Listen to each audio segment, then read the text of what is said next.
Bir daha girmem o yola. Bir daha sevmem kimseyi, bir daha inanmam kimseye. Anlasana, bir daha yaşayamam aynı şeyleri. Anlasana Bahar, bir daha bağlanamam. Bir daha koruyamam, sevemem, yapamam. Döndüm geceden ateş gibi. Bu saf güzellik nasıl olur, yalan kokar leş gibi. Beni böyle boynu bükük yapabilen tek kişi. Çok üzgünüm attıkça o şeytanla kardeş gibi. Tüm sınırları sikeyim, bizi engeli tattıran. Bu eller mi tetik sıkıp yarın yemek yaptıran. Ve bu hayat bu onlar gibi pencereden baktıran. Lan bu kaçıncı karar oldu gençliğini yaptıran.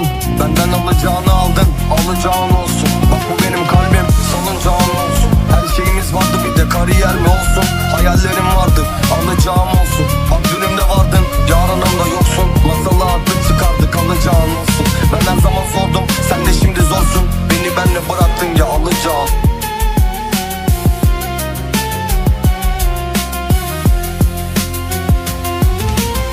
Sana benzer yaşadığım hayatta. Gülmüyorsan bir köşede ağlamayı bırak can.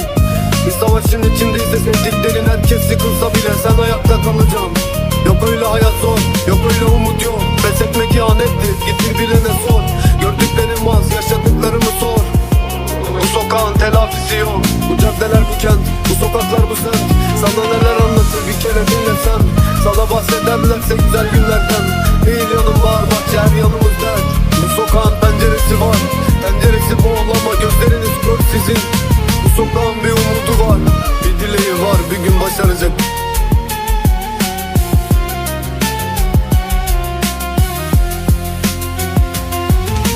Kan damladı gözlerimden, alışmışım görmedin mi? Karanlığa boğuldum, ay ışığım görmedin mi? Al bu kalbi, kalbine et bir sefer nakış. Rabbim vermesin devamı, o nasıl bir bakış? Yanık kokuyor sanki bugün gözlerinin aklı. Seni sevmek son getirdiğim akıl. Aşk bu, uğruna ölmediğimi söylüyorsan bozuk bir kaset gibi gözlerime takıl. Etkisindeyim ben hala o parke sokakların ve sensiz uyandığım lanet olası sabahların. Geceler benden, ben gecelerden şikayetçi. Bu huzur bozan karanlık her gece ne davetçi. Devam eder göktuğunun sonrası. Seni mi inletiyor baştakenin sonrası? Bu yıllar önce köşede bıraktığımın kopyası. Zor değildir bir nankörün gözlerini oyması.